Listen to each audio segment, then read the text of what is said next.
안녕하세요. 워런 버핏처럼 매일 신문을 박전무와 함께 읽으면서 투자의 고수가 됩시다. 웜의 신박 오늘 3월 22일 금요일 순서입니다. 자, Thanks God It's Friday입니다. 벌써 또 순식간에 금요일이 됐고요. 자, 그리고 좋은 질문들도 많이 해주시는데 일단 요 질문에 대한 답변 먼저 한번 드려볼게요. 자, 어깨에서 팔라는 말씀에 궁금한 점이 일본 기준인지 주봉 기준인지 또 대형주에만 해당되는지 중소형주에도 적용 가능한지 궁금하다라는 말씀하셨고, 아울러 속임수 대형주에는 적용이 안 되겠지만 속임수 헤드앤숄더는 없는지요? 라고 되어 있거든요. 굉장히 중요한 질문을 해주셨습니다.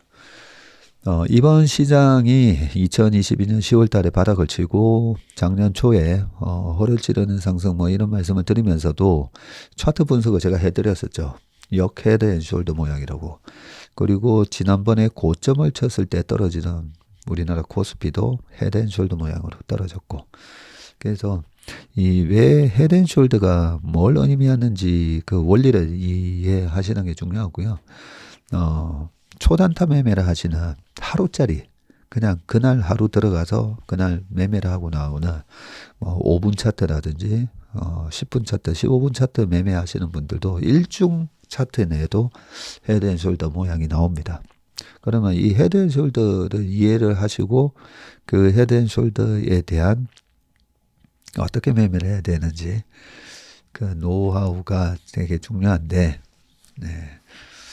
말씀을 드리면 우리는 다 여기서 팔려고 하잖아요. 다 헤드 꼭지에서 상투, 내가 상투 잡았네 이런 말씀도 많이 하시는데, 이 상투에서 팔려고 하니까 이 파는 게 굉장히 힘든 겁니다.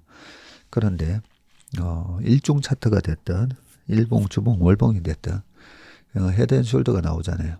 헤드앤숄더가 나왔을 때 이 숄더가 나왔는데, 그러면 그 전에도 헤드앤숄더는 있었을 수가 있어요. 근데 또 전고점을 뚫고 올라가면 새로운 헤드가 또 나온 거잖아요. 그러면 이 새로운 헤드가 나오고 또 이익 실현하고 싶은 사람들의 매물이 나오면서 또 숄더가 나오죠. 떨어졌다가. 그러고 나서 그 다음에 또 이 회사 주식을 여기서 판 사람들이 여기서 또 산단 말이에요. 그리고 이 주식을 그동안에 올라올 때 못 잡은 사람들도 여기서 살 거 아니에요. 그죠? 여기서 샀는데 이게 숄더가 아니라 그 다음에 또 올라가는 하나의 눌림목이며, 그 다음 올라갈 때는 이 어닝의 무슨 모멘텀이 점점 더 좋다라고 느끼는 사람들이 또 마구마구 들어오면서 여기서 단타치기로 들어왔던 사람이 다시 주가가 올라가면 또 막 팔아먹을 거잖아요.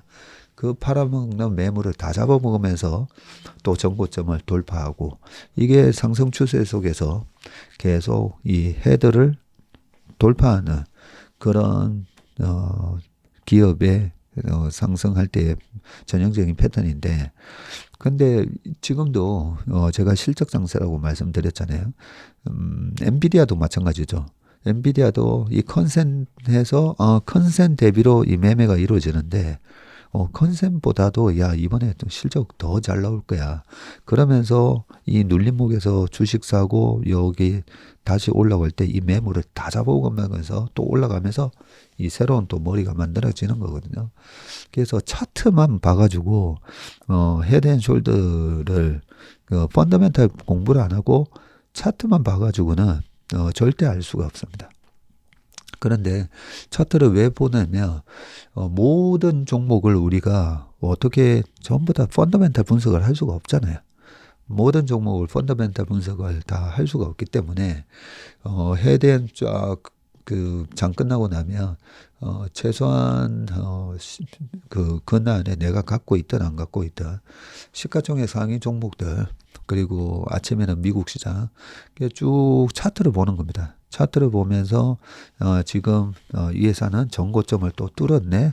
전고점을 뚫으면서 또 새로운 머리가 막 나오면서 올라가면 우리가 꾸준히 매일같이 신문을 보고 아침에 모닝브리프하고 실적 발표 나올 때마다 그거 다 체크를 하다 보면 이제는 그 회사의 펀더멘탈이 머릿속에 어느 정도 이제 들어가 있잖아요. 들어가 있는데 그런 상황에서 이제 차트 보는 겁니다. 근데 차트를 쭉 보다가 뭐 헤드가 나오고 숄더에서 올라가는 타이밍이 있는 거거든요. 그게 보통 보면 기술적 지표로 뭐 21선에서 지지가 되면서 또 올라가야 되고 그 차트 하면 세 가지 지지와 저항과 추세 요 세 가지 개념이 제일 중요한 건데 그런 데서 또 지지선에서 올라가야 되는데 지지가 되는 부분에서 못 올라가는 경우가 있다는 거죠. 삼성전자 21년도에 고점 치고 떨어지면서 어깨 만드는데 거기서 마이크론이 전고점 뚫고 막 올라가는 척 하다가 다시 빠질 때 전자 못 올라가네. 왜 못 올라가지? 그리고 작년에 뭐 2차 전지도 마찬가지고요. 그런 걸 보면서 시장이 주는 메시지를 우리가 이해를 해야 되거든요. 차트가 펀더멘탈을 말해주는 겁니다. 저기서 분명히 사람들이 매수하는 자리인데 저 매수 자리에 누군가가 판다는 거거든요. 누군가가. 그 누가 팔겠습니까? 이 회사의 펀더멘탈에 대해서 굉장히 잘 아는 사람이 그 자리에서 파는 거거든요. 기술적 차트 보고 들어온 펀더멘탈 공부 안 하고 지지선에서 딱 들어온 그 매수에다가 때린다는 거죠. 그걸 제가 2001년인가 2년도 작전하는 사람들 그 전부터 그 이후로 작전하는 사람들이 어떻게 매매하는지를 제가 우연히 볼 기회가 있었었는데 보지는 못했고 얘기를 해주시더라고요. 나이가 좀 있으신 분이었어요. 근데 그분이 작전하는 사람들의 이 매매를 해주는 그런 약간 뭐 매매 담당자 그런 분이었던 것 같은데 우연히 그런 분을 만나서 얘기를 하는데 딱 하는 얘기가 우리가 여기서 막 팔아먹는 줄 알지 하면서 여기서 판다는 거예요. 여기 딱 지지전에 사람들이 여기 보고 매수 들어올 때 1차 매도 그 다음에 한 번 더 떨어지면 이제 여기서는 보통 이제 펀더멘탈 공부 안 하고 떨어지는 어깨에 샀다가 밀리면 더 물타기 하잖아요. 그 밀리는 물타기에서도 작은 때리고 나온다는 거죠. 그 얘기를 듣고 굉장히 많이 좀 깨달았었어요. 실제로 작전하는 사람들이 저렇게 파는 거구나. 그러면 이제 내가 이 어깨가 아니라 계속 이렇게 1파, 2파, 3파, 4파, 5파 이런 식으로 올라갈 때 눌림목에서 사는 거 좋아하잖아요, 우리가. 눌림목에서 살 때 항상 조심해야 되는 게 이 눌림목에서 자리에서 어디가 지지선인지 해서 지지하는 자리에서 들어갈 때 실제로 이 회사의 다음 분기나 다다음 실적이 실제적으로 이 컨센서스를 비트하는지 그 펀더멘탈을 분석을 하면서 내가 좀 자신감을 갖고 사야 되고 우리가 다 알 수는 없잖아요. 기업의 그 세세한 것까지 어떻게 알겠습니까? 근데 샀는데도 이상하게 아니 분명히 컨센서스가 다음에 아니면 내가 공부한 내용으로는 분명히 그 다음에 좋아진다고 하는데 못 올라가네. 그때부터 이제 긴장하는 거죠. 그때부터 긴장을 하고 그 다음 이 전고점을 뚫을 거다 생각했는데 못 뚫고 어깨에서 힘없이 내려갔을 때 그때는 이거 잘못 들어갔네.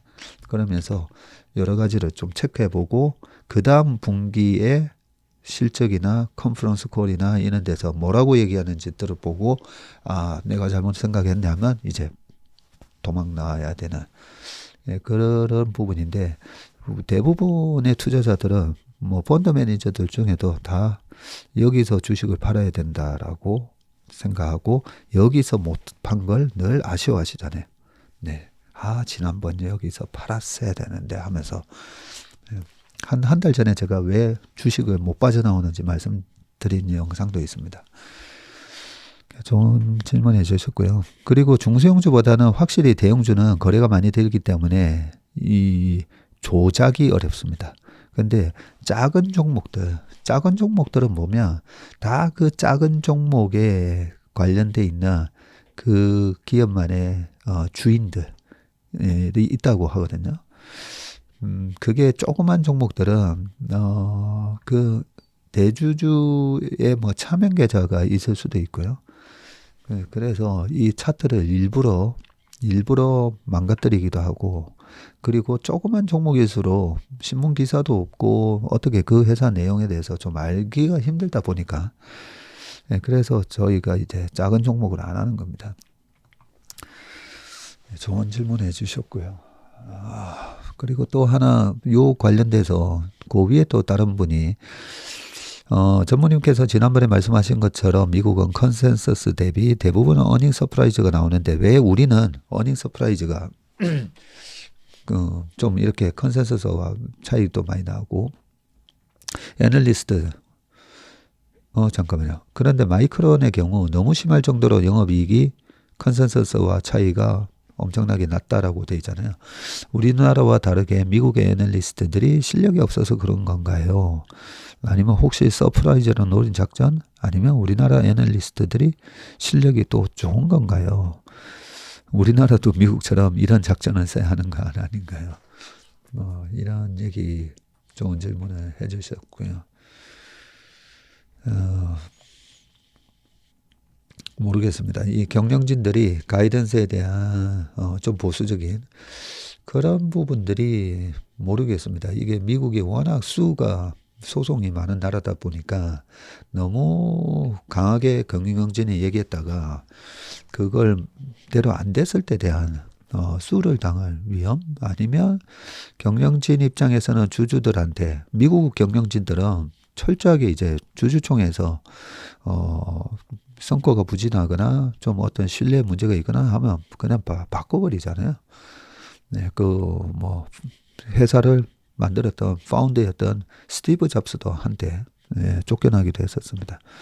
그런 차원에서 좀 늘 가이던스를 좀 보수적으로 주는 거 아닌가, 뭐 그런 생각도 들고, 반도체 같은 경우에는 아무래도 우리나라가 특히나 메모리에 있어서는 우리나라가 또 1등이다 보니까 삼성전자, 하이닉스, 마이크론이 있는데, 이 삼성전자하고 하이닉스, 삼성전자가 거의 45, 50, 마이크론하고 하이닉스가 나머지 또 하다 보니까 반도체는 수요도 예측을 해야 되지만 이 캐파가, 그리고 공장 가동률이 어떻게 되느냐에 따라서 수요와 공급에서 공급이 왔다 갔다 하잖아요.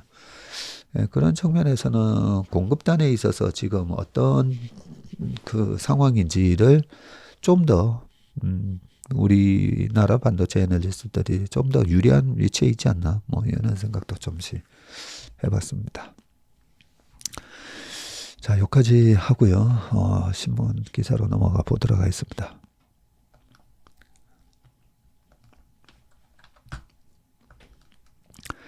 자, 첫 번째, 아까 또 그 댓글 중에 제가 어제 삼성전자 후배 얘기 말씀드리면서, 우리는 밤새워서 해야 될 때 한다. 그런, 아직까지 그런 사람들이 많이 있다. 그런 얘기를 또 해줬고요. 어떤 분이 미국의 국민성은 들어서 알고 있는데, 그러면 어플라이드 머티리얼이나 이런 인류 기업이 많은데, 그들의 근무 조건이라든가 1등을 유지할 수 있는 비결은 무엇일까요? 라고 되어 있고요. 맞습니다. 미국은 이 부분에 대한 설명은 여러 가지 좀 많이 설명이 들어가야 되는데, 미국이 엄청난 이 달러의 기축통화주의를 유지해서 미국의 국방비에만 천조를 쓰다 보니까 천조국이라고 하잖아요. 우리나라 전체 예산이 670조 뭐 이 정도인데 국방비에만, 그리고 미국 국방비에다가 그 엄청난 돈을 써주고 거기에서 많은 새로운 기술 개발이 많이 일어나고, 그게 나중에 또 민간으로 상업화돼서 또 기술적인 우위를 유지하고, 그리고 미국의 엄청난 이 세계 최고의 지금 대학교들이 많잖아요. 공대 쪽으로도 보면 스탠포드, MIT, 뭐 조지아텍 등등등 해가지고 있고, 그런 인재들이 또 몰려 있고, 그래서 국민성의 문제라기보다는 약간 고부가 가치를 잘할 수 있는 그런 여러 가지 환경이 미국이 월등하게 지금 앞서 있다라고 생각을 합니다. 근데 이제 반도체도 그렇고 약간 노동지배적 쪽으로 가야 되는 그런 부분이 있었으나 아니면 위기 상황이 닥쳤을 때 좀 일사불란하게 거기에 맞춰가지고 2교대, 3교대도 하고 막 그런 거를 이제 받아들일 수 있는 그런 노동시행장의 환경 뭐 약간 이런 면에서 뭐 좀 차이가 있는 게 아닌가 뭐 그런 생각이 드는데 그런 부분에 있어서 우리도 이점이 있다라고 생각을 했는데 오늘은 좀 중요한 얘기가 있습니다. 미국, 일본, K반도체 두뇌 쏙 빼간다. 이 인력 문제인데요. 이 관련된 기사를 오늘 3개나 있습니다. 자, 먼저 요 인력 문제. 삼성전자 이직률 TSMC의 2배라고 합니다. 네, 반도체 인재 쟁탈전에 관한 기사입니다. 글로벌 반도체 산업이 국가 대항전이 되면서 인재 전쟁이 새 국면으로 접어들었고요. 195억 달러의 미국 정부 보조금을 등에 업은 인텔이 파운드리를 키우고 일본과 대만이 합작하면서 설계의 미국, 메모리의 한국, 제조의 대만, 장비의 일본, 유럽 이 분업 구조가 깨지자 미국, 일본은 한국의 반도체 인력을 탐내고 있다. 야, 이 반도체 지금 큰 반도체 생태계가 지금 나라별로 어떻게 서로 분업화되어 있는지 한마디로 이 정리가 잘 되어 있다. 그죠? 자, 이런 상황에서 미국, 일본이 한국의 반도체 인력을 탐내고 있고요. 하이닉스의 HBM 핵심 임원이 미국 파운드리 마이크론에 이직하려다 법원 제동에 가로막힌 건 상징적 사건이다. 이직하려다가 아니라 이직해서 이미 하고 있다가 지금 이번에 문제된 거 아니었나요?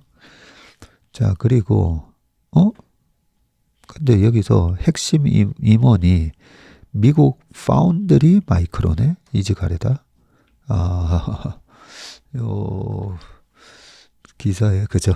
뭐 여러 가지를 쓰시다 보니까 좀 실수가 있으셨다 그죠? 자, 한국 반도체 기업들이 애국심 강조를 넘어서 인재를 끌어당길 매력을 갖춰야 한다는 지적이 나오는데 미국의 메이드 인 USA 칩 구상의 칩을 만들 인력은 필수다. 미국 정부로부터 27조 원 보조금을 수혈받은 인텔은 한국의 파운드리 인재를 메모리 업체 마이크론은 세계 1위인 한국의 HBM 인재를 노린다. 익명을 요구한 국내 공대 교수는 삼성 SK 하이닉스에서 일하는 제자들이 최근 미국 기업 이직 제안을 받는데 어린 자녀가 있는 이들은 진지하게 미국행을 고민하더라고 말했다. 중국 반도체 기업들의 인재 빼가기에 이어서 미국 기업으로 유출되는 인재 규모가 커질 수 있다는 의미고 여파는 국내 소재, 부품 장비 업체에도 미치고 있는데 한 부품업체 관계자는 삼성, SK 등의 기술 지원을 하던 직원이 그대로 이직하는 사례가 늘어서 최근 연봉을 높이고 신규 채용도 늘리는 중이라고 말을 했습니다.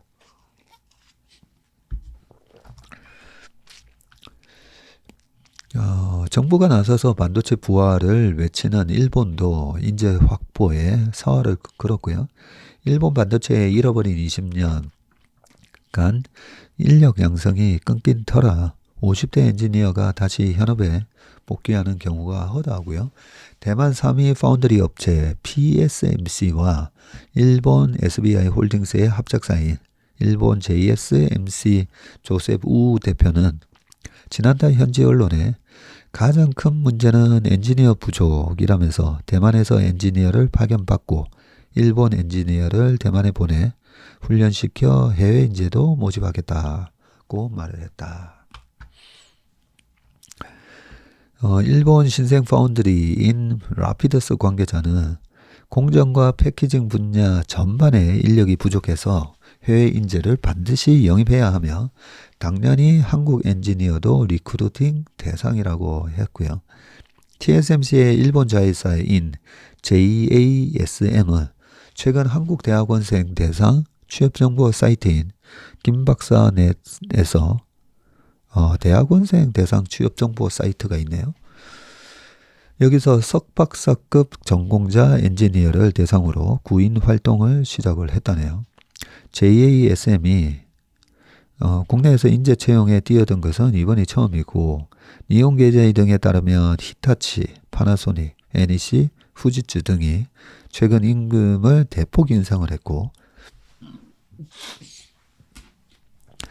반도체 장비 업체인 도쿄 일렉트론은 대조 신입사 원초임을 40% 올렸다고 합니다. 자, 대만은 자국의 반도체 기술 인력들을 철저하게 지키고 있는데 쿼트라에 따르면 대만 임금 근로자 소득은 한국의 69% 수준에 그친다고 합니다. 그래요?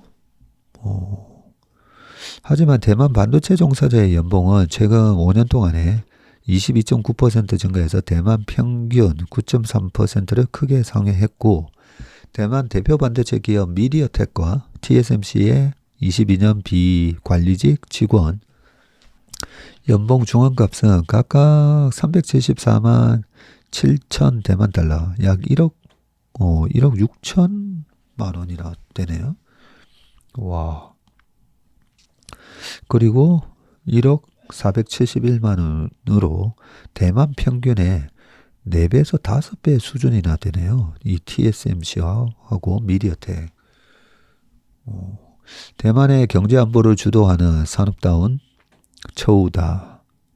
TSMC 석사급 신입 엔지니어 초봉은 8,360만 원 수준이네요. 석사급 신입 초봉. 2018년 대비해서 22년 TSMC 임금은 47%나 늘었다고 합니다. 네, 수익을 워낙 짱짱하게 내고 대만에서 시총 1등이고 대만 경제에서 차지하는 비중도 엄청나니까요. 자, TSMC 창업자인 모리스 창 박사는 지난해 MIT 강연에서 대만이 반도체 강국이 된 이유에 대해서 첫째로 인재, 둘째로는 낮은 이직률을 꼽았다. 대만은 반도체 엔지니어와 생산직들이 보수를 조금 더 주는 다른 직장으로 바로 떠나는 일은 거의 없고 일본도 비슷하다는 것. 창 박사는 반면에 미국 반도체 업계는 이직률이 15에서 25%로 높다면서 이래서는 제조업이 제대로 성공할 수 없다고 말을 했고요. TSMC와 삼성전자 이직률은 각각 6.7%와 12.9%로 삼성전자가 TSMC의 2배나 되네요. 이 이직률 요 부분도 그 반도체 후배가 얘기했던 부분이 아닌가 싶습니다. 미국에서는 안 될 겁니다 라고 얘기했던 부분이. 자, 반면 한국은 공대를 나와서 대기업에 가도 40대 중후반이면 밀려난다는 인식이 강하고 IMF 외환 위기 때 경험한 대기업 구조조정의 여파는 최근 22년간 공대 기피, 의대 선호로 이어졌다. 이게 가장 큰 부분이다, 그죠? 공대도 왜, 문과는 완전히 회피하는 경향이고, 근데 왜 공대도 기피를 하고, 서울대 전자공학과 들어갔다가 재수 삼수해가지고 다시 의대로 갔다 이런 얘기도 주변에 많이 들리잖아요. 근데 의사분들의 평균 이 근무하시는 거 보면 최소 65세에서 하기 나름으로 개인 병원 차리시면 얼마든지 75세까지도 하시잖아요. 근데 열심히 대기업 다니다가 공대에서 45세에서 한 55세 사이에 잘리고 나가면 그러면 나와가지고 뭔가 다른 이 협력업체로 일해 가시는 분들은 그나마 다행인데 그러지 못하면 우리 금융권도 마찬가지고 할 게 없거든요. 근데 평균 수명은 여성분이 지금 90세 되셨잖아요. 우리가 평균 85세까지 살아야 되는데 나머지 그 3, 40년이 굉장히 참 깝깝하게 되는 그런 상황이다 보니까 예, 문제가 많은데 그래서 다들 의대로 가려고 참 자연스러운 어쩔 수 없는 현상이다 그죠? 네. 자 그래서 후배가 먼저 임원 달면 나가야 한다는 통념도 뿌리 깊고 삼성전자에는 연구개발 R&D 직군의 기술 전문가를 임원급으로 대우하는 펠로우 마스터 제도가 있지만 배출된 절대 숫자가 적은 편이란 지적이 나오고요. 김정호 카이스트 교수는 국내 반도체 엔지니어 수명이 너무 짧다면서 10년 이상 근무한 연구원을 다시 대학으로 보내 학위를 받게 하거나 신기술을 재교육하는 식으로 활용해야 한다고 말을 했습니다. 그러게요. 제 생각에 지금 뭐 의대 정원 2,000명? 그 늘린다고 그것 때문에 되게 말이 많던데 이 반도체 학과를 최대한 많이 늘려야 되고 이 반도체 학과를 늘릴 때 이렇게 중간에 나오시는 분들을 또 학교로 모셔가지고 교수님으로 또 이렇게 활용을 하면 여러 가지로 좋지 않나 싶기도 한데 그죠? 반도체 학과는 뭐 어떻게 되나 모르겠네요. 자, 반도체 인력이 부족하다는 기업들이 경력직 위주로만 찾는 것도 문제고 학부 졸업생과 기업이 원하는 인재 간 간극이 여전히 크기 때문이다. 이희덕 충남대 전자공학과 교수는 대학원에서 2년 동안 반도체 실습, 실무 중심 교육을 받은 이들을 배출하는 게 대안이라면서 수도권 일부 대학에 한정된 산학 연계를 지방 공대 대학원으로 넓혀 효과를 키워야 한다고 말을 했습니다. 중앙정부와 지방자치단체, 기업이 함께 지방 인재를 찾고 처음부터 육성해야 한다는 것이다. 그러게요. 우리나라 유명한 공대, 예전에는 이제 한양공대, 그죠? 였고, 서울공대, 그 다음에, 그 공대, 뭐, 완전히, MIT, 스탠포드 뿐만 아니라, 뭐, 조지아 텍 뿐만 아니라, 버지니아 텍, 뭐, 텍 이렇게 하는 공대들이 미국에는 꽤 많은데, 우리나라는, 그런데요, 카이스트, 그리고 포스코에서 하는 포항공대, 포스텍인가요, 이름이? 하고, 유니스트, 울산의 유니스트.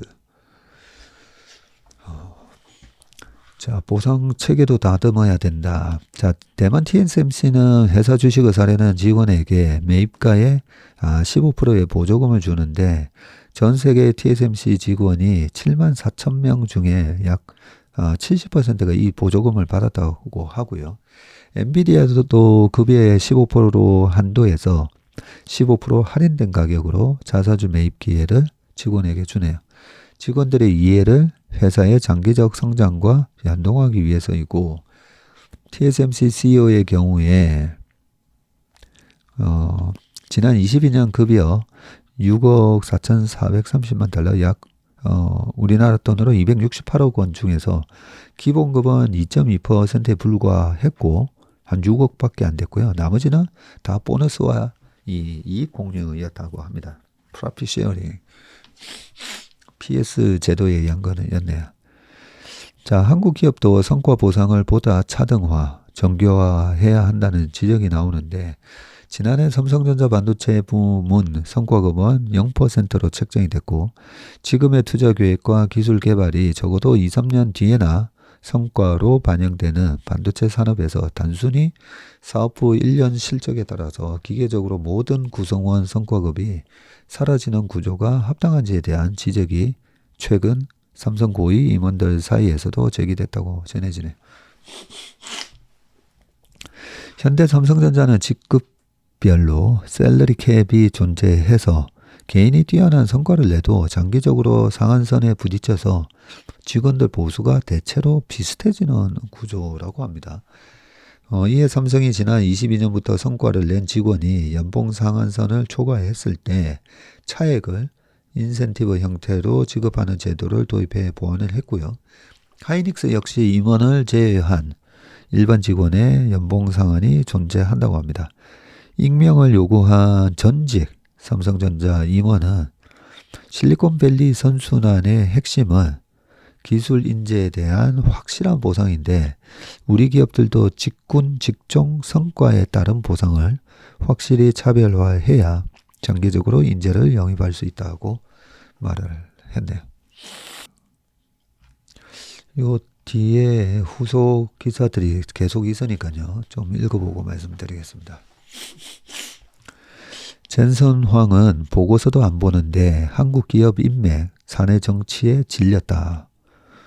자, 전 세계를 강타한 AI와 반도체 대전이 국경을 넘는 인재 쟁탈전으로 확전되고 있는데 AI는 급격한 수요 폭발로 인력 절대량이 부족하고 반도체는 한국, 일본, 대만, 미국 등이 인재 사냥에 나섰고 인재 수급은 물론 있는 인재 지키기도 힘든 상황인데 한국 기업이 첨단 인재의 연봉 처우뿐만 아니라 이들을 담는 기업 문화와 보상 체계를 손봐야 한다는 지적이 나왔다. 자, 삼성 떠난 영입 인재들 사례가 나옵니다. 지난해 삼성 리서치 임원 31명 중에서 5명이 사임을 했네요. 삼성 리서치는 삼성의 통합, 연구개발, R&D 조직으로 AI, 로봇공학, 데이터과학 등 삼성의 미래 기술을 책임지고요. 그런데 글로벌 R&D 협력을 담당하던 승현준 사장, 승씨가 있었네요. 제 주변에 승씨는 처음 본 것 같은데, 예, 승현준 사장과 삼성의 글로벌 AI 센터장을 맡았던 이동열 부사장이 지난해 사임을 하셨고요. 이들은 각각 프린스턴 대와 코넬대 교수로 뇌신경공학과 AI 로보틱스 석학으로 꼽혔으며 지난 2018년 이재용 회장의 뉴 삼성 선언 직후에 글로벌 인재로 영입이 됐었네요. 와, 프린스턴 대의 교수를 하셨다고요? 들어가기도 힘든 대학에. 자, 승 사장은 가족과 함께 서울에 머물며 의욕적으로 삼성의 AI 전략을 지휘했으나 이를 제품에 반영하는 방식, 시기 등에서 사업부와 견해차가 있었고 결국 학계로 돌아간 것으로 알려졌다. 이외에도 삼성의 음성인식 AI 빅스비를 고도화해서 삼성 최연소 부사장에 오른 김찬우 부사장, 6G 전문가 권혁준 부사장, 삼성 리서치 영국연구소를 이끌던 임백준 상무가 지난 연말 삼성 리서치를 떠났네요. AI 플랫폼을 맡던 임근희 부사장도 퇴사했고 이들은 각각 구글, 마이크로소프트, 퀄컴 등 빅테크 기업을 거쳐서 삼성의 기술뿐 아니라 조직 문화 혁신에도 기여할 것으로 기대받던 이들인데 한국 대기업이 영입한 인재를 잘 관리, 활용하는지에 문제가 제기되는 지점이다. 자, 왜 떠나나? 이 이유가 중요하죠. 인재를 담지 못하는 국내 기업의 문제로 강고한 위계 질서와 인맥 정치가 꼽히고 국내 대기업 임원으로 영입됐다가 퇴사한 한 교수는 나이로 위계 질서를 따지고 인맥끼리 끌어주는 문화가 인재 활용의 걸림돌이라고 말을 했습니다.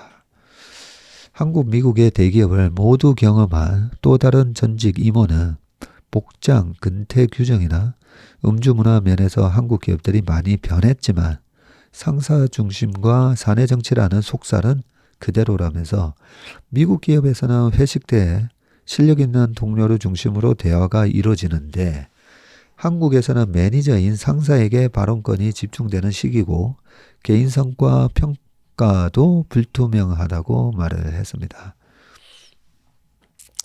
사내 정치는 근무 지역만의 문제는 아니고 한국 기업의 해외 법인에서 근무하다가 미국 반도체 업체로 이직한 한 한국인 엔지니어는 본사 출신 임원은 해외 법인에서 왕이었다면서 주말에 직원들이 임원 집에 가서 김장까지 담그는 것을 보고 질려서 떠나왔다.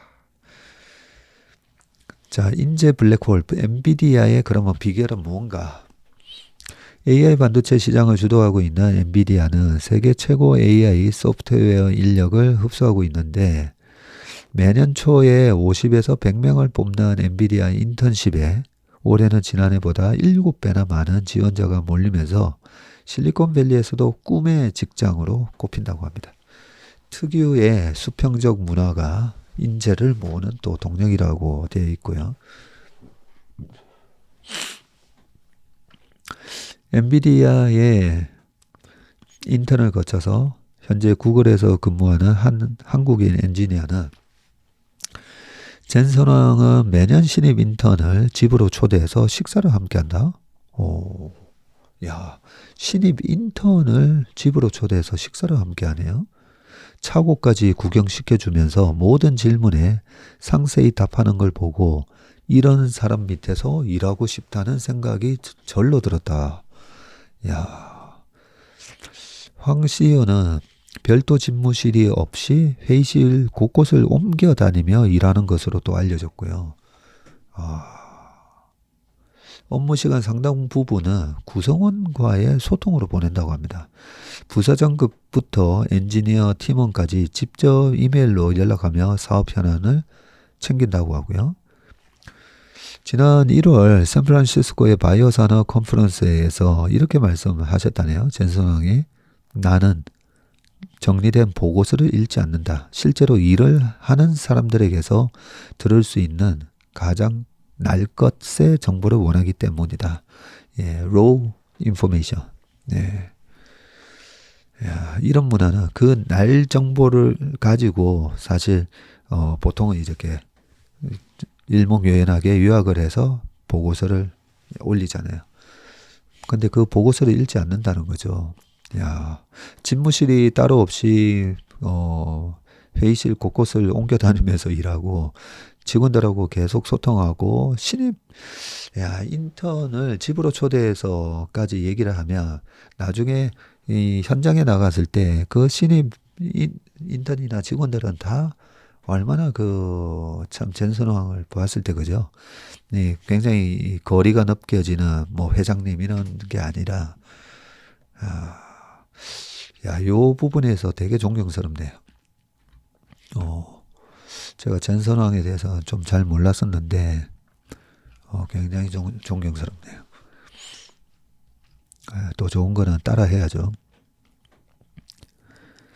자, 이런 문화가 엔비디아 전반에 퍼져 있고요.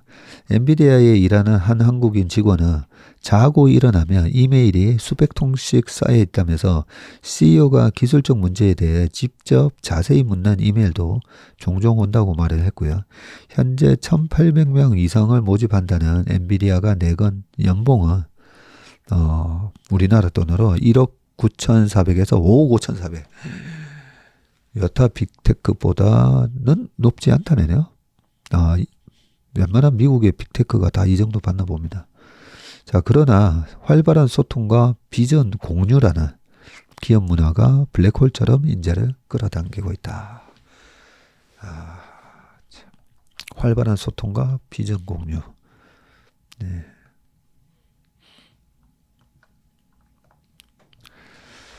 자, 또 관련된 마지막 칼럼 읽고 넘어가겠습니다. 이상재의 시선, 이건희의 호통과 아우지탄과 이라는 또 칼럼인데 이상재 경제산업 부디렉터 분이시네요. 삼성전자 평택 캠퍼스의 부지가 289만 스퀘어미터니까 87만 평 정도. 서울 여의도 면적과 거의 맞먹는다고 합니다. 여의도가 한 딱 요 정도 되군요. 가장 최신인 P4 라인은 건물 공사비만 10조 원 이상 들어간 것으로 알려져 있고 주말과 야간에도 공사를 밀어붙이는 속도전으로 외관은 마무리 단계지만 생산 설비는 아직 들어가지 않고 있다고 하네요. 삼성 관계자에 따르면 당초 파운드리 설비를 반입할 계획이었으나 이달 초에 시황을 봐가면서 하반기에 재검토하자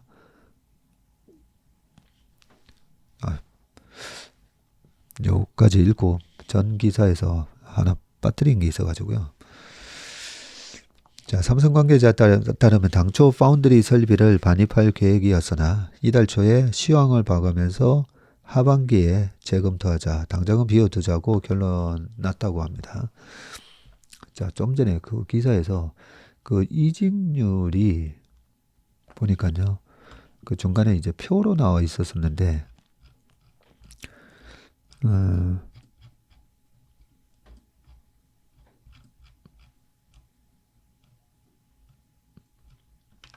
전전 기사였었군요. 네, 전전 기사에 첫 기사였었습니다. 첫 기사에 삼성전자가 TSMC의 이직률, 삼성전자가 12.9%고 TSMC가 6.7, 정확하게 2배가 넘네요. 자, 다시 좀 전에 그 기사로 넘어가 보겠습니다. 자, 지구에서 가장 크고 비싼 반도체 공장을 놀리는 셈이지만 사실 이는 합리적인 의사결정이기도 하다. 요즘 시장에서 가장 돈 되는 반도체인 HBM 관련 시설이 들어가야 할지 모르기 때문이다. 자, D램을 수직으로 쌓아 올린 HBM은 올해 전체 D램 매출 중에 20.1%, 금액으로는 22조 원을 웃돌 것이라는 전망이죠. 네, 올해 연말 정도 되면 올해 전체 D램 매출 중에 HBM이 차지하는 부분이 20%나 됩니다. 인공지능 AI 열풍 속에서 방대한 데이터를 처리하려면 이 GPU와 HBM이 필수죠. 삼성은 HBM에서 하이닉스에 밀린다고 평가를 받고 하이닉스가 만든 HBM3는 전 세계 AI 칩 시장의 지금 90%를 장악한 신반도체 황제 엔비디아의 독점 공급이 되고 있습니다. 삼성은 현재 양산 검증을 받는 중이고 그죠? 젠슨왕이 삼성전자의 HBM을 테스트하고 있고 기대가 크다고 말하면서 주가가 또 올랐고 마이크론의 실적 발표 때문에 또 한번 점프업했습니다. 자, 메모리 지존으로서는 우픈 현실이지만 아무튼 당장은 새 공장을 비워두는 게 현명해 보인다. 자, 수율 확보가 숙제죠. 반도체는 수율이 높아야 생산 단가가 낮아지고 수익이 커집니다. 로이터 통신은 최근 업계 전문가를 인용을 해서 HBM3의 수율은 삼성전자가 10에서 20%, 하이닉스가 60에서 70%로 추정된다고 보도를 했죠. 국내에서도 비슷한 분석을 내놓고 있고요. 하이닉스가 지난해 4분기 주요 메모리 업체 중에서 가장 먼저 흑자 전환한 배경이 고부가 HBM의 선정과 구체적으로는 수율 안정화 덕분입니다. 10개 중에 한 3개는 불량품이 나와도 나머지 7개 팔아가지고도 충분히 수익이 나는 상황이고 삼성전자는 아직까지 이 수율이 굉장히 낮은 상황이라는 거죠. 자, 이 대목에서 이건희의 호통이 소환된다. 2007년 7월 수원에서 열린 선진제품 비교 전시회 행사자 고 이건희 삼성 회장은 얼마나 방심했기에 이 지경까지 됐느냐면서 수뇌부를 강도 높게 질책을 했고 황창규 당시 반도체 총괄 사장으로부터 공장 전환 과정에서 수율이 하이닉스에 일시적으로 뒤졌다고 보고받은 직후에 이렇게 호통을 받았다네. 평소에 감정을 잘 드러내지 않는 이 회장은 10분 넘게 목소리를 높이고 수율에서 1등을 내줘서는 안 된다는 의지를 드러낸 것이었고 이후 삼성반도체에서는 조직정비와 경영진단, 임원 인사가 속사포처럼 이어졌다고 합니다. 이 경영진단이 삼성의 당시에 구조본에서 각 계열사나 의 무슨 문제가 있는 거야 하면서 거의 뭐 회장 직속의 부서였으니까요. 그 구조본에서 바로 미래전략실, 미전실 나와가지고 감사를 하는 거죠. 자, 하이닉스도 HBM 사업에서 쓴맛을 본 경험이 있는데 2016년 내놓은 HBM2가 실패했었군요. 고객사가 원하는 성능과 납기를 맞추지 못했고 이후 사내에서 HBM 부서의 위상이 곤두박질 쳤었네요. 당시 직원들 사이에서 HBM 개발팀은 아우지 탄광으로 불렸다. 하지만 교훈은 분명했다. 고객이 원하는 성능과 일정을 맞추지 못하며 사업 자체가 불가능하다는 업의 본질을 체득했다. 투자는 계속 이어졌다. 이게 전준현 SK 부사장이 지난해 10월에 인터뷰한 내용에서 이렇게 나왔던 거네요. 하이닉스는 삼성전자 온양맨 영입에 열을 올렸고요. 주로 반도체 후공정을 다루는 인력이 온양 공장에 있었나 보네요. 삼성에서는 또 푸대접 받던 자리였다고 하네요. 온양 공장이 있는지 저도 처음 알았습니다.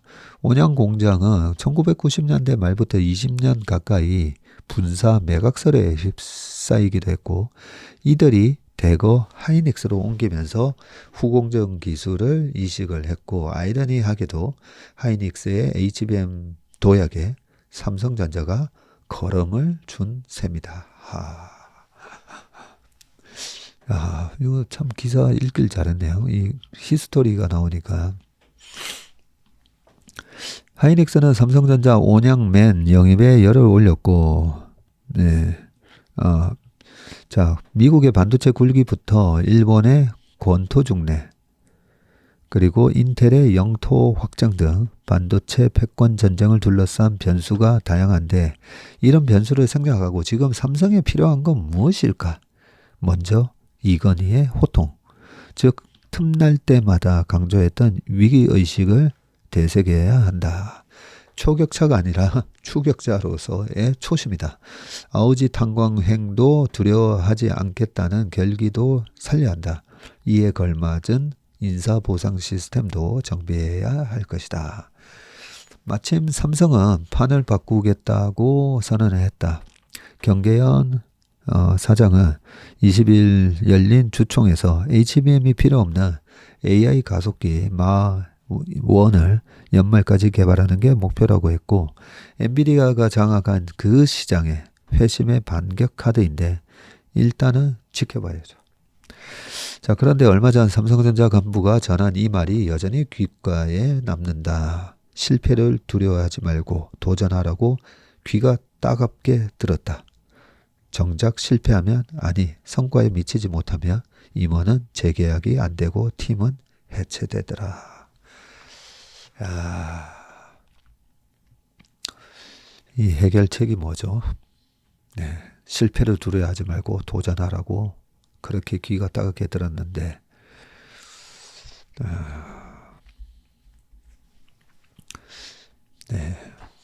맨 마지막 부분은 뼈 때리는 얘기다, 그죠?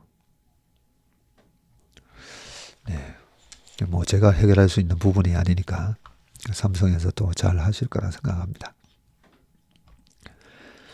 자, 그 다음 이제 기사로 넘어가겠습니다.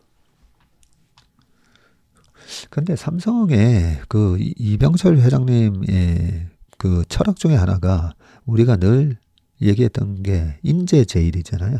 그래서 삼성의 사실 모기업에 해당되던 예전에 제일제당 거기도 제일, 인재제일.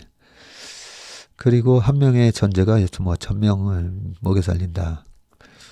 그런 식으로 이 인재에 대한 대우가 확실하고 내가 삼성을 다니는 것도 내가 그래도 이 분야에 있어서는 최고의 인재야라는 좀 프라이드와 그죠? 거기에 또 삼성에서 임원으로 역임을 하고 나면 그래도 경제적 자유 다 이루고 나오는 그런 경제적 보상까지 그게 하나의 삼성전자를 비롯해서 삼성 임원분들이 퇴임했을 때 받는 어떤 이 사회적인 기대감이고 그게 통념인데 그런 것들이 깨지고 있나 그런 생각도 좀 드네요. 자, 요 AI CXL AI 열풍에 주목받는 CXL 이 삼성이 얼마 전에 개발하고 있다는 이거 아닌가요? 데이터 센터 필수품이 될 것이라고 돼 있는데 자, 최근 AI 열풍을 타고 주목받는 분야가 있다. AI를 개발하고 관련 서비스를 제공하기 위한 초고사양 컴퓨터 서버 수십만 대를 모아놓은 데이터 센터다. AI 시대를 주도하는 마이크로소프트 등 미국 빅테크들은 최소 10만 대 이상 서버를 운영하는 하이퍼스케일 데이터 센터를 보유하고 있다. 10만 대 이상이에요? 엄청나네. 이야. 데이터 센터가 제대로 기능을 해야 AI 개발 속도가 빨라져서 기술 경쟁력을 갖출 수 있다.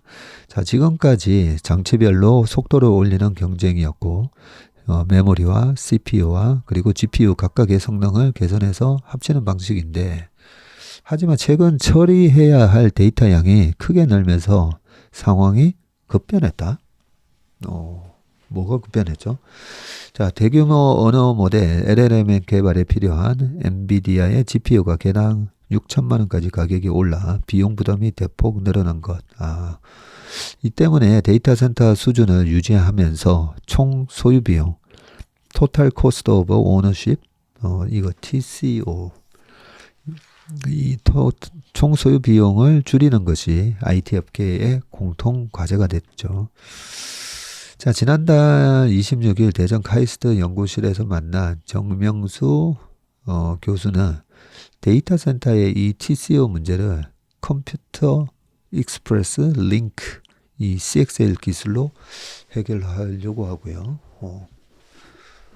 그래요. CXL은 각각의 칩을 실시간으로 연결해서 저비용으로 데이터 센터의 최적화 성능을 이끌어내는 기술이고 핵심은 공유와 협업이다.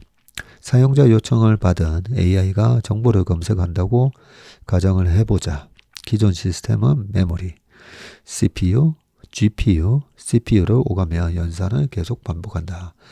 장치마다 성능을 개선해서 속도를 높여도 순차, 반복 구조 탓에 병목 현상과 발열 문제가 생긴다. 요게 최근에 가장 큰 문제였었죠.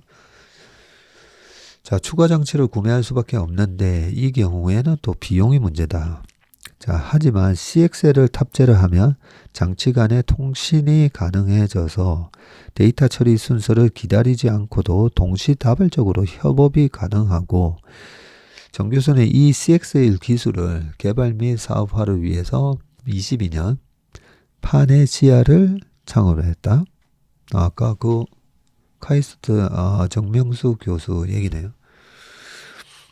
정 교수는 이 CXL 기술을 개발 및 사업화를 위해서 파네시아를 창업했는데 도서관에서 누군가 책을 빌려가며 반납할 때까지 기다려야 하죠. 파네시아가 개발한 이 CXL 3.0은 내가 읽고 있는 책을 남도 동시에 읽을 수 있는 전자책이라 보면 된다. 자, 대기 시간이 없고 장치마다 어떤 작업을 하고 있는지 실시간 공유된다고 설명했다. 자, 파네시아가 기술을 공개할 때마다 빅테크들은 큰 관심을 보여왔는데 그러겠네요. 정 교수는 지난 22년 6월 미국에서 열린 유즈닉스 연례 회의에서 세계 최초로 이 CXL 2.0을 발표했네요. 행사 직후 메타에서 미팅 요청을 받았고 정 교수는 미국 빅테크들도 기술이 필요해 업계를 뒤졌는데 실제 작동하는 시스템을 못 찾았다고 하면서 메타에서는 직접 데이터 센터에 적용해서 어떻게 바뀌는지 보고 싶다고 했다. 눈으로 보고 싶다고 했네요. CXL은 기술 개발이 시작된 지 얼마 되지 않은 초기 시장이고 인텔이 주도해서 2019년 CXL 컨소시엄이 꾸려진 뒤에 본격적으로 개발 속도에 불이 붙었고 MS, 엔비디아, 삼성전자, 하이닉스 등이 가입된 컨소시엄은 산업 현장 요구를 취합해서 CXL 표준을 만들고 1.0부터 3.1 단계까지 기술 수준을 구별을 해 놓았네요. 야, 이제 CXL이 뭔지 좀 알겠네요. 야, 이게 엄청난 게임 체인저가 될 수가 있겠는데요, 보니까. 판도를 정말 확 바꿔놓을 수 있는 기술이 되겠네, 보니까. 파네시아가 지난 1월 최신 단계인 CXL 3.1 시안에 들어갔는데 잠재 고객은 메모리 제조사부터 시작해서 AI 칩 제조사, 엔비디아나 AMD, 그리고 네트워크 회사, 브로드컴과 멜라녹스까지 다양하고, 메타와 AMD의 경우 파네시아로 먼저 연락을 해와서 현재 기술 수준 및 개발 방향에 대한 회의를 진행을 했고요. 지난 1월에는 글로벌 서버 업체 HPE, 퓼렛패커드의 엔터프라이즈 와도 만났다. 현재까지 누적 투자 유치액이 170억인데 정 교수는 앞으로 CXL을 탑재한 메모리, AI 칩이 깔린 데이터 센터와 그렇지 않은 데이터 센터로 나뉠 것이라면서 시장 참여자 모두 갈 수밖에 없는 길이 될 것이라고 주장을 했군요. 자, Q&A 몇 개만 보겠습니다. 왜 시장 참여자 모두가 CXL로 갈 것이라고 보나? AI 기반 이미지 검색 서비스를 통해서 우리가 자체 실험을 했다. 최신 CXL 탑재 여부에 따라서 속도 성능 격차가 최대 100배까지 벌어졌네요. 챗GPT와 같은 서비스 정확도를 2%포인트 올리려면 메모리를 10배를 늘려야 되네요. 여기서 또 중요한 얘기가 나오네요. 챗GPT의 서비스 정확도를 2% 올리려면 메모리가 10배가 늘어나야 되네요. 자, 정확도가 2%포인트 증가하면 해당 기업의 매출은 또 4%포인트 오른다는 통계가 있고, CXL이 메모리 반도체의 미래라고 불리는 이유다. 자, CXL에 뛰어든 계기는 뭔가? 필요한 상황인데 없으니까 만들게 됐고, 자본력을 갖춘 글로벌 기업들이 이 기술에 관심을 가지면서 주목받기 시작했고, 지금도 각국에서 CXL 기술들이 나오고 있는데 2015년부터 연구를 진행한 우리와 기술 격차가 있다. 우리가 제일 앞서 있네요. 자, 수요가 있는데 시장 형성이 더딘 이유는 뭐냐? 데이터 센터를 보유한 회사 입장에서 보면 본인들 설비의 교체 시점이 올 때까지 기다려야 하고, 막대한 돈을 들여서 컴퓨터 서버와 부대 설비를 설치해 놨는데 얼마 안 돼서 모두 새 것으로 바꾸는 건 쉽지가 않다. 전기차가 나왔다고 해서 모두가 한꺼번에 전기차로 바꾸지 않듯이 CXL도 한 세대가 바뀌는 시점에 크게 확산될 것이다. 이제 막 전환 시점에 접어들었다. 자, 이 파네시아 기술력은 어느 수준인가? 전 세계 반도체 업계들이 모인 CXL 컨소시엄에서 정한 기준이 있는데 현 시점에서 최신 기술은 3.1이고 이를 개발한 곳은 아직 우리가 유일하고, 진정한 의미에서 장치간 실시간 공유 협업은 3.0부터 가능한데 기술력으로 앞서간다는 자부심이 있다. 지금 업계에서는 CXL 1.1 기반 반도체들이 출시될 정도로 수준 차이가 있다. 네, CXL이 어떤 기술인가는 이제 알겠고, 우리의 기술적 우위를 얘기해 준 거다, 그죠? 자, CXL 생태계를 강조한 이유는 뭔가? 이해관계가 다른 기업들이 서로 케미가 맞아야 CXL이 시장에 빠르게 깔릴 수가 있는데, 파네시아와 협업하는 로렌스 버클리 국립연구소 담당 부문장이 미국의 AI 가속기 업체가 200개가 넘네요. 저는 미국의 AI 가속기 업체 엔비디아 뭐 이런 식으로 나올 줄 알았더니, 야, AI 작업을 빠르게 처리해 줄 수 있는 이런 소프트웨어 또는 하드웨어 업체가 200개가 넘는다고 합니다. 자, 저마다 지원 체계가 달라서 이를 뒷받침하는 소프트웨어도 제각각이다고 현 상황을 설명을 하더라. 이 로렌스 부문장이 이렇게 얘기를 했다는 거죠. 통일된 CXL이 들어가며 표준화시킬 수 있다. 시장 규모가 거대하다는 점을 강조하고 싶다. 그렇네요. 이 생태계에서 또 표준화를 누가 빨리 그 표준화를 만드느냐. 네, 나머지는 이 정 교수에 관련된 얘기가 있으니까 한번 쭉 읽어보시기 바라겠습니다. 네, 이제 대충 CXL이 뭔지 아니까 반도체에 관련된 기사에 계속 이 얘기가 한 번씩 나왔었잖아요. 그죠? 자, 그 다음 기사는요. 조은경 교수의 돈의 세계입니다. 자, 미친 사과의 유혹. 애플 주가가 어제 마이너스 4%나 빠졌는데 혹시 애플 얘기인가요? 시간을 확인하다가 보니까 60분이 넘어간 걸 보고 깜짝 놀랐습니다. 이 녹화가 시간이 1시간이 넘어가니까 끊어져 있더라고요.